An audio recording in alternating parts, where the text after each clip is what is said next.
What's up, live friends? Oh my gosh, I am so sorry. I have one of my costume heads like creepily looking at us. I'm gonna fix that and then I'm gonna start the podcast episode. So hold please. I am working on a faux feather rooster costume. But we don't need that staring at us. There. Creepy head. Creepy head gone. Okay, now we can get going with the actual podcast.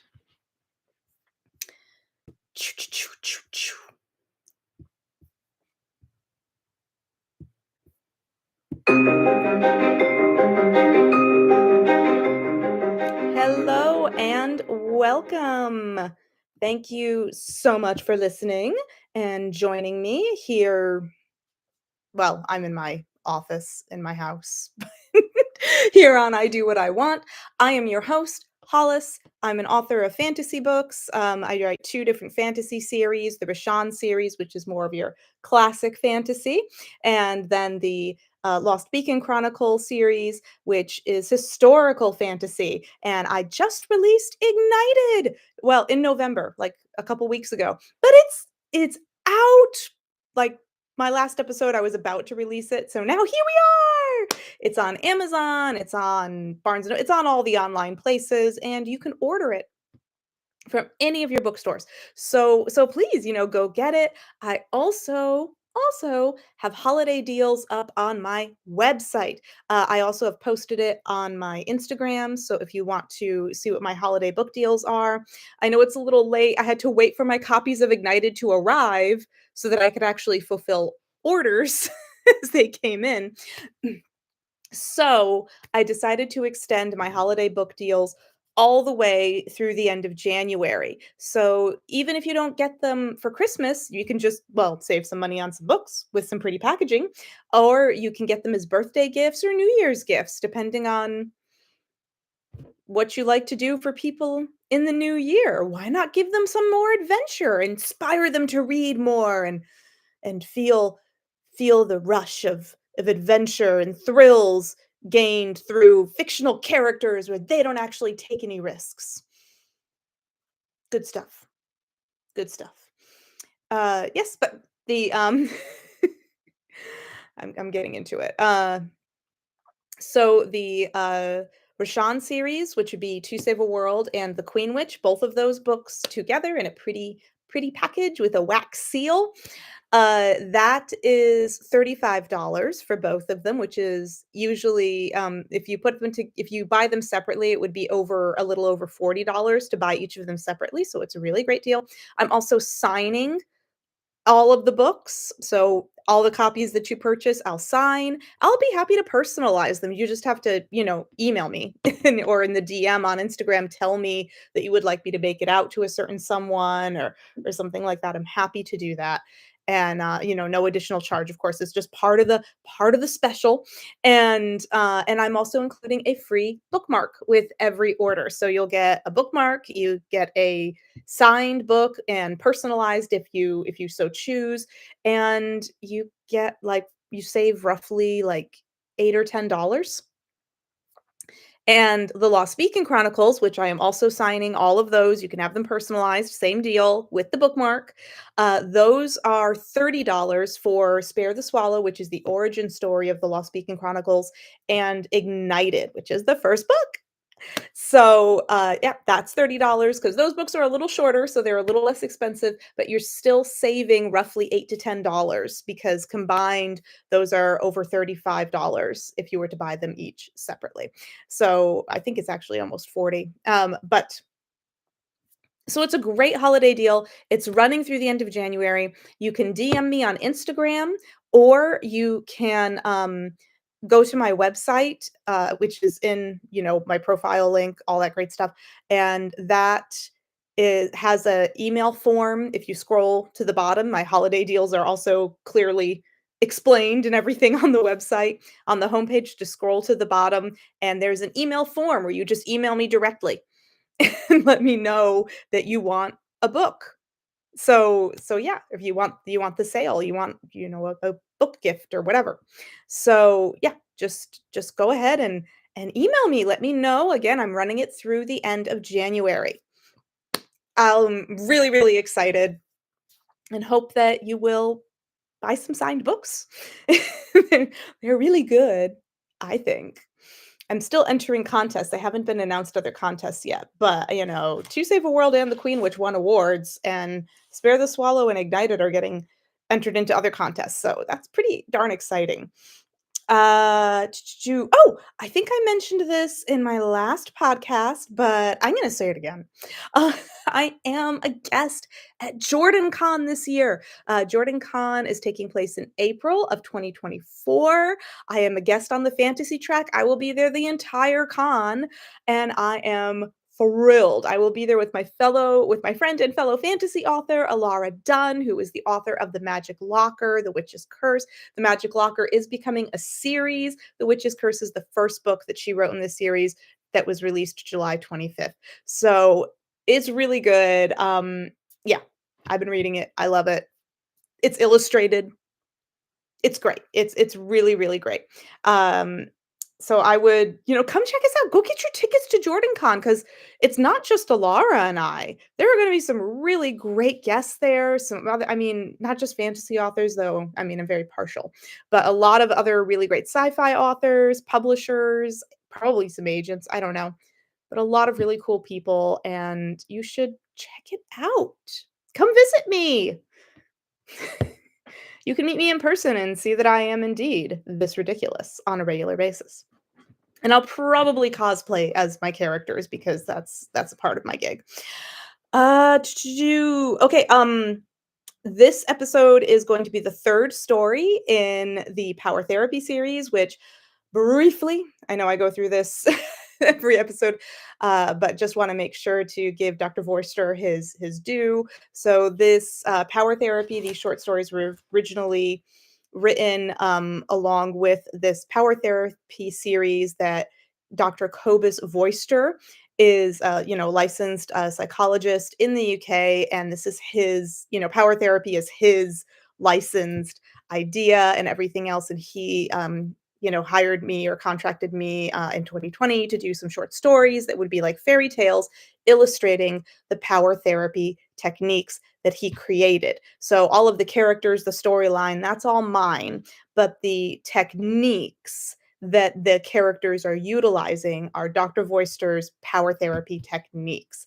And if you look up the power therapy series on Amazon, you will find them, and then you will also find links to the actual power therapy, which power therapy is designed so that you are given the tools to go off on your own and help yourself. Like, obviously get some therapy in the beginning, but it's designed to let you strengthen your own mental health to the point where you are strong enough and capable to continue your own mental health journey on your own, and it's giving you the tools to take care of yourself. It's teaching you how to do that without having to go to a therapist every week and say, tell me how to fix my issues or tell me what I'm doing wrong. It gives you those tools of self-awareness and, protecting your own mental space and everything else. And it's a really, really good series. Of course, I'm not a licensed psychologist, I'm not a therapist, I'm not any of those things. I do have a personal interest in psychology, but that is as far as it goes. I have no credentials in this subject whatsoever. Sorry, I have an itch if you see me leaning on live. Um, and, um yeah, so that is what this is uh originally based on. I'm reading these on the podcast because I think they're great. I actually really like the story and the characters that I was creating, and I would love some feedback about whether or not I should continue this series. So I would, of course, rewrite them possibly as short stories or possibly into another novel, where I would obviously take out any licensed material, and it would just be my characters doing their thing and following the same storyline. But I only wrote 5 of these, and then it was seen that people were using the power therapy and finding success with it. It's a wonderful program, but they weren't really utilizing the fairy tale idea, which was a great whimsical idea.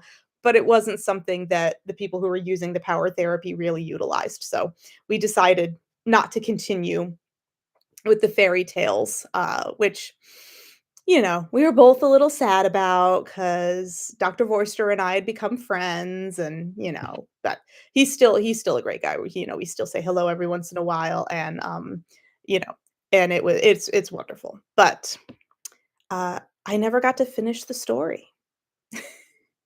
So I think I should. Anyway, if you want to catch up, go back to episode 29, which was the October episode. It's called Picking a Fight with Yourself. That's the first short story in this series. And then the second short story is Bodyguard, and that was the November episode. So, yeah, you've only got two episodes to catch up on if you need to. And if you don't feel like catching up and you just feel like diving in, that's cool too. You do you. You have fun. You have fun. And yeah, sorry. Again, if you're on live, you're seeing me like try to get a hair out of my eye. Anyway, let us dive in. I did not read through this verbally before starting, so forgive me. I'm gonna be it might be a little funny, but and this is who I am. So if we remember, at the end of Bodyguard, they were captured by the bad soldiers. Jaren is the prince, Keist is his bodyguard, and Amari is the Fae woman who was trying to kidnap the prince to help her people and got caught up in the whole mess. And the three of them are now prisoners of this cult of the Fang. And we're going to learn more about them. Jaren heard the rustling of chains in the dark as Keist struggled against his shackles. They had been brought to a decrepit tower in the forest and thrown into the dungeon of the place. It was pitch black to his human eyes, but they were able to see their surroundings by torchlight of the guards when they had arrived about an hour ago. They were each shackled to the wall in a 10 by 10 cell, stone walls and a door of iron bars. Apparently, they felt confident enough to leave them alone down here. And they had watched the guards leave after securely locking the iron-barred door. Jaren understood why they would not linger. It was chilly, dank, and it smelled of mildew down here. Besides, they were all shackled to a wall with no light, and only one of them could see in the dark. If they got out of the dungeon, the tower was sure to be crawling with guards and Cult of the Fang members. Keist grunted and paused in his struggling for a few seconds. Then he renewed his efforts. Jaren admired his perseverance. He wished he could feel that hopeful. Presently, he was in a depressive state. It almost felt like a fitting end to his pitiful existence. He had tested his bonds when they had first arrived. He had not given up on living. The shackles seemed solid and tight around his wrists. Jaren wanted to live, but he didn't want to continue living as he had been for his whole life. No one knew who he truly was. He had no friends. He had been depressed his whole life as far as he could remember, and he knew that that wasn't who he really was.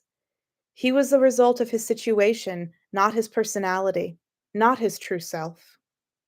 Amari made some noises of struggle as well, but much more quietly. She was likely trying to slide her slim wrists out of the manacles instead of using brute strength as Keist was doing. He hoped she was successful.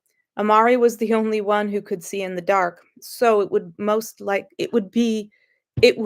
likely be most beneficial for her to free herself first.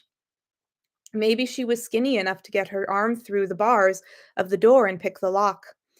Jaren liked this thought very much. It made him feel better. Jaren resolved that he was of no use at present, and that he should try and get some rest. If Amari and Keist got free, it would be better to be well rested in order to escape. Being comfortable was impossible at present, but he was able to get into a tolerable position. Luckily, discomfort never really bothered him. He drifted off to sleep, lulled by the rhythmic clanking of chains and grunts from his two companions. It almost felt like having friends. How strange. Jaren found himself standing on a rocky seashore. It all felt so real, It felt as if he were awake, but he knew he was dreaming. He must be. The salt air gently misted against his face, and the giant boulders that jutted out from the water all looked and felt real to him.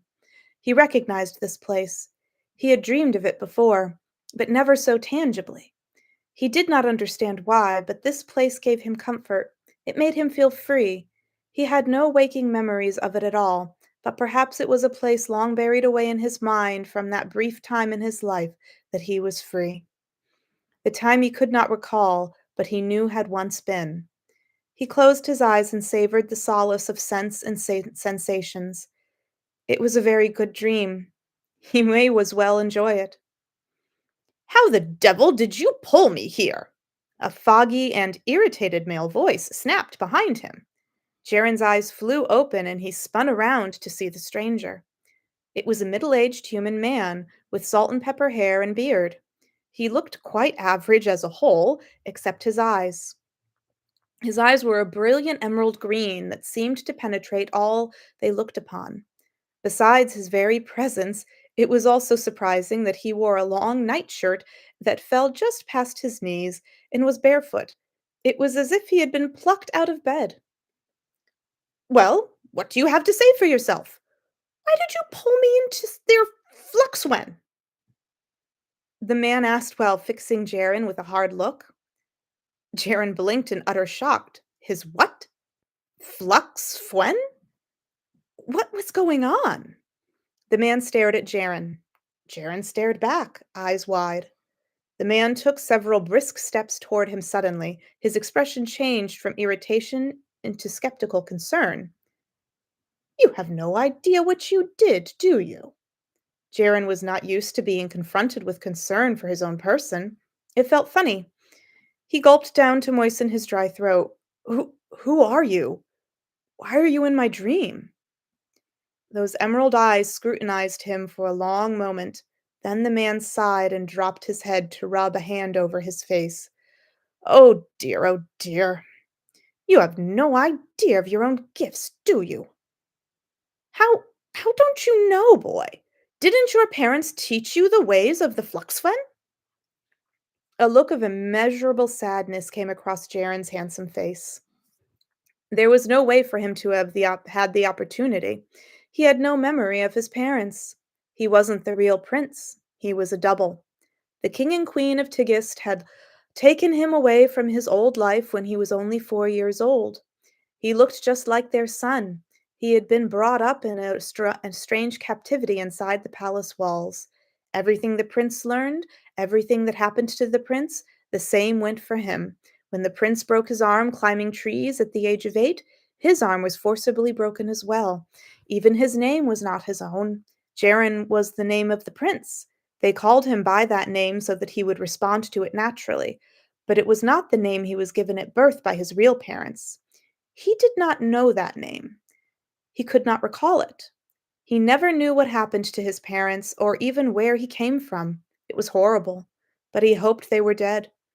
The idea that his real parents would have given him up or given up looking at for him after he was taken was too painful to bear. He needed to believe that they had truly loved him. So, they had to be dead. The idea that he was once loved at all is what kept him going. It was what kept him from hurting himself. If someone loved him once, then he had to be worth something more than a puppet for royal bidding. The real him had to be more than that. Privately, he had always felt a strong sense of self, and he cherished it, protected it above all else. He did not know his name, who knew exactly who he really was. Jaren realized he had been silent too long. He glanced away as he answered the man. I don't know my parents. I was taken away from them when I was 4. I have no idea what you're talking about. The slightest of gasps escaped the man's lips. Oh dear. One of our very own. Taken. Did, did they even know what you were? What am I? Jaren surprised himself with the forcefulness in his voice. He was feeling emotional. The stranger, even if he was nothing more than a figment of his imagination, seemed to have answers he needed to know. Things that could tell him who he really was, answers that would help him understand his true self. That scared little boy inside needed to understand. He had always protected who he was inside. He knew he wasn't the same as the prince. In spite of all the conditioning and abuse, Jaren had never lost his true self. He held on tightly to it. It was the only way he knew to stay sane. The man looked at him with the utmost kindness and some pity. You and I are part of a community of humans with special abilities. We call ourselves the Sven. It is passed down through bloodlines. We have the ability to travel to places through our dreams. You have probably always felt that you had particularly vivid dreams. When you don't know how to control it, you frequently visit places of pleasant memories. Jaren took a moment to digest this information. Is that why he was always dreamed of this place? Did it hold happy memories for him? Did he not realize he had any truly happy memories like that? Or he did not realize he had any truly happy memories like that. The man gave him some time.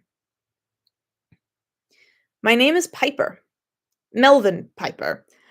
I come from Gannett, where I was comfortably sleeping in my bed until you dragged me out of it, the man continued. He was very curious about this young man in front of him. He looked to be the same age as his long lost nephew. Piper's sister and her husband had drowned under mysterious circumstances 21 years ago. Their young son had been presumed to have drowned with them, but his body was never recovered. Piper had always suspected the boy was alive and not eaten by the sharks. What is your name? They call me Jaren, he answered absent-mindedly. He had never said it was his name. It wasn't. It was simply what he was called. His head was reeling with questions. Piper's green eyes went wide. Prince Jaren? He saw the resemblance as soon as the name was mentioned. Suddenly, everything became clear to him. Piper had always been a clever man. Jaren looked pained. I'm not him. But I'm made to pretend to be him. I'm Prince Jaren's double. They use me when he doesn't want to do something or if it seems dangerous. Then he shook his head as if to clear it. I'm sorry, but I still don't understand. What is the Fluxfen? Piper took a deep breath. He needed to stay focused. This may not be his nephew after at all. It could all be a coincidence that he was taken as a child around the same time his sister and her family drowned. Of course, if he was the nephew, that would explain how he was able to pull him into his own Fluxfen. Blood ties make for stronger magic, particularly when one person is going through a time of high emotional distress. The Fluxven is a place between dreams and waking that we travel in. It is where we are now. You created this subconsciously and brought me here. You usually cannot pull others into your Fluxven unwillingly, but in times of extreme need, it is possible. It was a leading explanation on purpose. Piper wanted answers himself. Jaren's head shot up abruptly. Amari and Keist were still trapped in that dungeon. He was still trapped in that dungeon, too. They needed to get out. Without thinking, he closed the distance between them and gripped Piper by the arm in an act of desperation. Piper tried to back away, but the boy had moved so fast that he didn't have time to stop him from making physical contact. It was pitch dark and cold and dank. Piper could feel Jaren still gripping his arm, but he couldn't see a thing. It smelled of stone and mold. This felt very bad indeed. Who are you? How did you appear here? A startled female voice questioned. Who's there? Another voice demanded. This one was gruff and male. Piper heard the rattle of chains. Jaren had brought him to a dungeon. He was trapped in a dungeon with at least two other people. That would explain it. Certainly a stressful situation. It's a man in his nightdress, the female voice answered her companion. Piper drew himself up to his full height. It's a long night shirt, thank you. My name is Piper. How can you see me? I'm a dryad fae. We can see in the dark. Can you help us? She was a matter of fact and desperate sounding all at once. It was an odd combination. Please, help us, Piper. I don't want to die. Jaren spoke quietly, but all could hear him. He didn't know what he did, but he was happy Piper was here with him now. There was now an unfettered person inside the cell with him. He could possibly get them free. Jaren had 1,000 other questions, but right now getting away from the cult of the Fang was paramount. None of the questions or answers mattered at all if they couldn't escape. Piper, I have no idea who you are or how you got here, but if you are willing to help us, I would be in your debt, Keist said into the darkness. He didn't care how this man appeared. Not right now. The first priority was escape, and hope had just fallen into their laps. He wasn't going to question it. I'm willing to help, but I can't see a damned thing. How am I supposed to help where I can't see? I can see. If you can free my hands, I can create a small amount of light for the rest of you. I can guide you with my voice until then, Amari offered hopefully. Piper shook his head and shrugged. All right, now let's give it a try. Amari made a little excited noise. Okay, take 2 steps backward, then turn right and walk about 4 paces. Piper did as requested. Through her clear instruction, he was able to locate the Dryad woman. She explained that all of the manacles were fixed to the stone walls via a single pin in the center of the chain. If he could pull the pin from the wall, there would be enough slack in the chain to move relatively freely. Piper tried to pull on it with all his might, but it was stuck well. Amari then instructed him to pick up a large rock on the corner of the cell and bang it against the pin to loosen it. Keist was straining on his own to loosen his pin on the wall, and he thought he felt it give a bit. He was keenly aware that all this noise could bring the guards back at any moment. It was a very slow going with the rock. Since Piper couldn't see, he was relying on his sense of touch to hit the right spot. There were many misses, a few stubbed fingers, and a great amount of frustration. He did not give up, however, and was eventually able to free the pin from the wall with a loud clatter. Amari could have shrieked with joy, but she did not. They all froze to listen for the guards. Long seconds passed. There was no sign of them. Amari clapped her hands and murmured some words of magic. A very simple blue ball of light appeared in the middle of their cell. The light was dim, but it was enough for the others to see. That done, she went to the iron barred door and began trying to pick the lock. Once Piper's eyes adjusted, he approached the burly red haired man who must be the owner of the gruff voice and began confidently banging the rock against the pin of his chains to free him. It only took 3 hard blows as his pin seemed looser than the other one. Once free, Kais took the rock from Piper and silently jerked his head toward Amari. Piper went to help her and Kais worked on freeing the prince. They were getting out of here. Once Jaren was free, he and Kais came over to the iron-barred door to help the others, who weren't having much luck.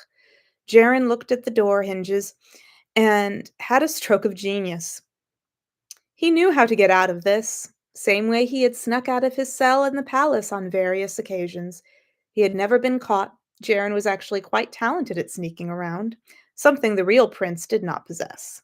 He found one of the loose pins from the wall, um, so from the wall shackles, and took the rock from Keist. He then positioned the pin to hit the underside of one of the hinge bolts and used the rock as a hammer on the blunt end of the pin. After a few well placed taps, the hinge bolt loosened enough to be pulled. Keist, who was more than a little impressed with the prince's idea, stopped fiddling with the lock and held the door in place while Jaren loosened the other 2 hinge bolts.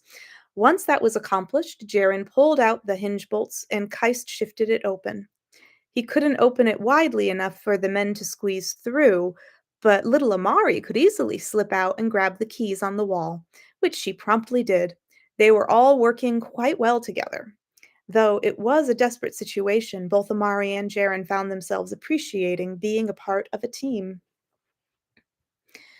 And once Amari unlocked the door, Keist hefted it away from the doorway. Piper took the keys from Amari and went about figuring out which key unlocked the manacles on their wrists. As he was freeing them, they heard someone coming down the stairs to the dungeon. The commotion had finally been heard. Keist grabbed his manacles with his now free hands to use it as a makeshift flail and ran to the shadows at the base of the staircase to try and cut them off at the pass. To his shock, Amari came with him holding a vial in her hand. "What are you doing? Get back quickly!" Keist urgently whispered as he watched the glow of torchlight begin to illuminate the stairs. They weren't coming quickly, but there was no telling how many of them had decided to investigate the noise. "I can help," the Fey woman whispered back adamantly. Keist didn't have time to argue with her further. The guard was just appearing with his torch thrust out in front of him. Amari surprised him again with a sudden speed as she splashed a few drops of purple liquid on the guard's exposed fingers. An expression of shock froze over the guard's face, and his whole body went rigid and pitched forward. Amari let out a little yelp and got out of the way as Keist caught the paralyzed body with the quiet grunt. Thankfully, the guard was alone. "You should have told me what you were planning," Keist hissed at her as he placed the paralyzed body on the ground. "How do you still have that potion anyway?" Amari shrugged and began going through the guard's belongings. "I had a couple vials stashed in a hidden pocket in my tunic. You missed it when you searched me before." Keist set her with a disapproving glare for a few seconds that she did not notice, which annoyed him. Piper stepped forward. "I should be able to fit in that uniform. Can we get it off him like this?"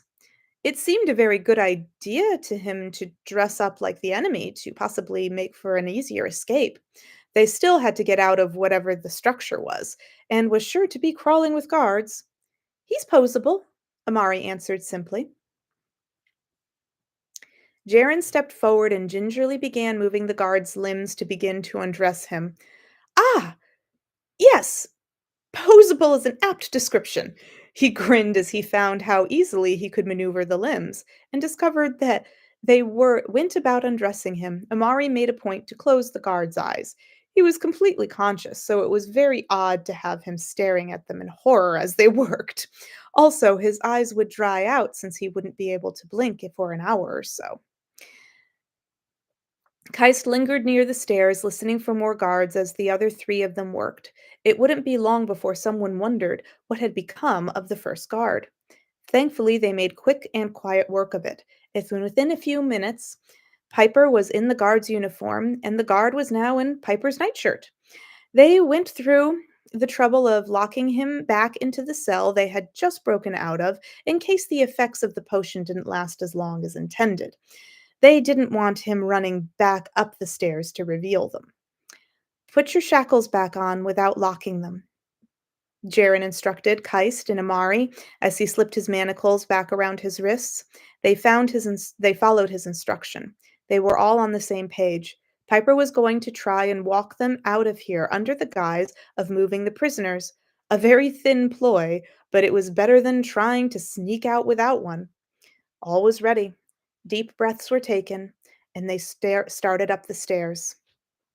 They soon discovered why it took so long for the guards to come and check on all the noise in the dungeon. It was the middle of the night, and they were sleeping. They were so confident in the security of their dungeon that they did not think there was any chance of the prisoners escaping. Frankly, they would have been absolutely correct if it weren't for the appearance of Piper. They opted to douse the torch and let Amari lead through the dark halls of the tower. It took a small while of careful treading around sleeping or half asleep guards who barely seemed to care about people walking past. After much holding of breath and careful sneaking, they found a door to the outside. Amari peeked around the corner and came back to report to the others. "There are two guards on either side of the door. They both look super sleepy, but they are awake," she whispered. "Do you have any more potion left?" Keist asked. Amari nodded excitedly and produced one last vial. "Is it enough for two?" She nodded again. "It only takes a drop. You just have to make sure to get it on the skin. Since it's all in one vial, you also have to be careful not to pour it all at once." Piper held out his hand for the vial. I'll go paralyze the both of them while you all wait here. Then we can all just walk out of here." "I go first when we exit," Keist interjected. "There might be more outside. Also, make sure to take their weapons." They all nodded in agreement at this plan. Keist already carried the sword of the first guard. Piper took the vial and approached the two guards under the guise of inquiring for pipe tobacco. Thankfully, the other guards didn't seem to notice that he wasn't holding a pipe. He managed to paralyze the two of them quietly, and they slumped against the walls. While Jaren and Piper took their swords, Amari mercifully closed the eyes of the guards. They unbolted the door, and Keist stepped outside. No one was there, so she gestured for the others to follow. They quietly shut the doors behind them and escaped into the forest. Ba-ba-bum! That is Protect Your True Self. Well, what did you think? It's pretty cool. I mean, Jaren's not really the prince. He's actually the prince's double who has been a prisoner, an abused prisoner his entire life. He doesn't know who his parents are, but he might be Piper's nephew. What the hell is this Flux Fen and the Sven people? I'm actually really proud of these ideas. You can see why I'm considering writing this story after all, or finishing this story after all. I might have to. It might have to be like a little one-off thing, or yeah, I'm gonna have to figure this out. Maybe I'll have another fantasy series. Oh goodness, 3 fantasy series. I feel like that's too much. I hope you enjoyed it.